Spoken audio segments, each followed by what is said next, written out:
Grabe, wag niyong gagalitin si Mrs. kung ayaw niyong makakawala yung mga mamahalin niyong breeder. Aray ko! Tingnan niyo, bumalik pa.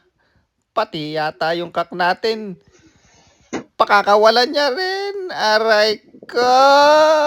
Masama palang magalit si Sexy Tari, mga lode. Bigla na lang iniwanan yung pinto, pinakawalan yung mga kak.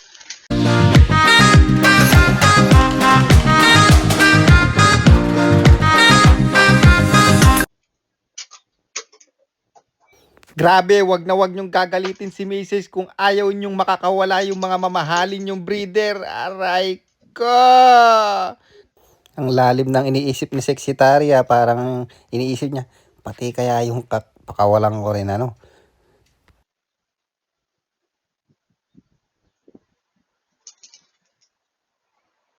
Tingnan nyo, bumalik pa.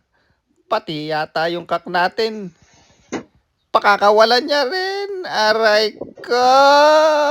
Masama palang magalit si Sexy Tari, mga lode. Bigla na lang iniwanan yung pinto, pinakawalan yung mga Ayan, magpapakitang gilas naman yung ibon natin, mga lodi, kasi dumating yung presidente ng club namin. Ayan, oh, talagang nagpakitang gilas sila. Pasok na pasok sa banga yung mga ibon natin. Tuwan-tuwa yung presidente pala ng club namin. Ayan, si Boss Tio Banlier. So yun, mga lodi, kaya kayo, huwag niyong gagalitin si Mrs. Baka pakawalan yung mga mamahalin yung breeder. Yan, de joke lang. Kaya pinakawalan ni Sexy Tari yung ibon natin kanina kasi ayan ang magiging panahon. Ayan, oh. Maulan. Ayan, oh. Ayan, kaya hindi ko sila pinakawalan ngayon. Andiyan lang sila. Kain tulog lang sila ngayon. Dahil pag ganyan, mga lodi, malapit na ang race, hindi na ako nagpapakawala ng ibon. Kasi baka magkasakit at sipunin. Ayan, mahirap na kung kailan malapit ang race. At magkaleche-leche pa, mga lodi. Yan, dyan lang sila, kain tulog lang sila ngayon. Hanggang Sabado, Linggo, kakarga natin sila sa sa trailer. Doon na natin sila patutulugin. Hindi ko na sila atid na madaling araw. Kailangan matuto na silang matulog sa crate, mga lodi. Kasi in 2 weeks time, race na, mga lodi. Ayan. Kaya lang natin silang kumain ng matulog. Yan, sarap buhay sila ngayon. Yan. Kaya lang medyo inaalalayan ko lang yung pagkain para hindi tumaba kasi walang lipad itong mga to. Mabilis tumaba ang ibon, mga lodi. Pagka binigyan nyo ng pagkain yan, lulubo agad yan. Talo yung mix ng pagkain nyo hindi maganda. I mean, puro pampataba. Ayan. Alright. Ayan. Katulad nyan, hindi sila nakalipad kahapon, Biyernes, Sabado. Malamang baka hindi rin sila lumakalipad dahil maulan. Linggo nga, pagka araw ng basketing, mga lord din, hindi na ako nagpaparonda, pahinga lang talaga sila. Ayan.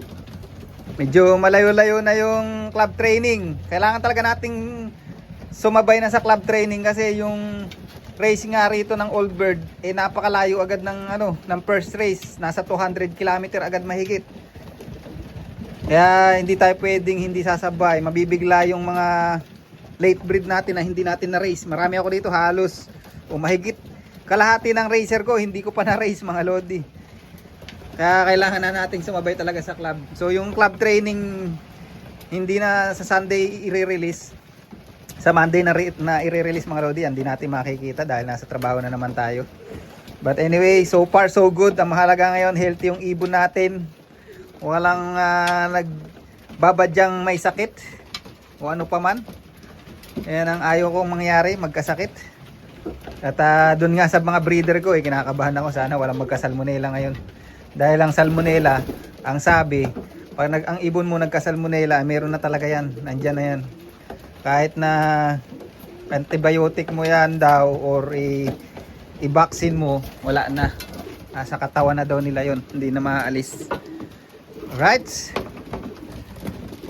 Ayong ayaw ko lang kanina nagkayod ako, yung chinelas ko papasok-pasok ko, nabasa yung flooring. Yan ang ayaw ko, nababasa, mga lodi. Pero kanina tuyong-tuyo yan. Kaya lang meron pa ilang pumapatak. Ayan, yan, nakikita nyo yung butil na yan. Ayan yan. Sa may kahoy. Ayan, napabagsak na. Ayan oh, si Miss Consistent oh. Ayan oh. Siya na yung bago nating consistent hen na ngayon mga lodi. Sana wag magbago yung paglipad nito. Ayan oh.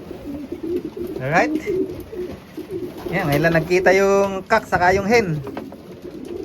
Kaya barakuan na ng barakuan doon sa kabila oh.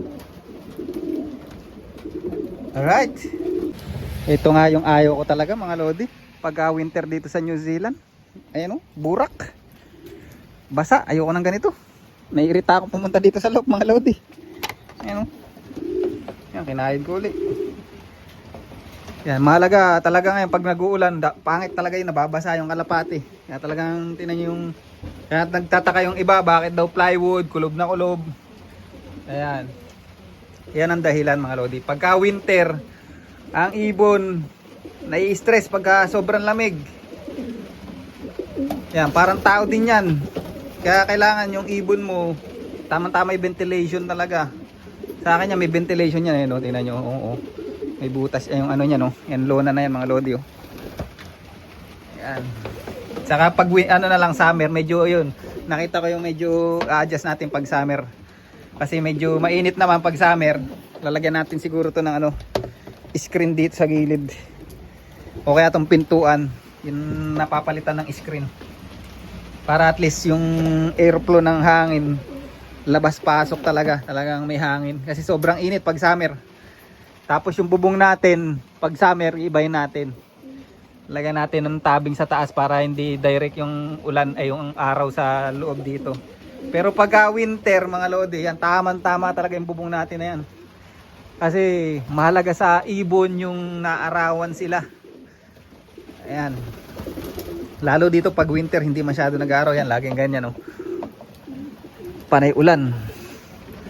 So dito ka na lang siguro yari yung vlog natin mga lodi. At thank you. Ayan. Mamaya si-separate ko ulit ito. Iwalay mo na yung kak sa kahin. Pinagkita ko na sila ngayon para ito, yung ko dito para na namang may sakit ah. Ano naman problema mo? Ito yung ibon na bagal eh. Sa lahat ng nire-race ko, ay tinitrain ko ngayon, ito yung pinakamabagal na ano eh, ibon. Parang mali nga yata na isa. Ay siya pala yung ano 86558 na blue bar. Sa kanya ko pala nailagay yung maling microchip. Dapat dito sa dark checker yun eh. Yung anak ni Kim Cam. Yun yung dark checker na yun oh. Yun doon sa baba. So anyway, dito ko lang yarin yung vlog natin mga lodi. See you next vlog. Ayan oh. Bye.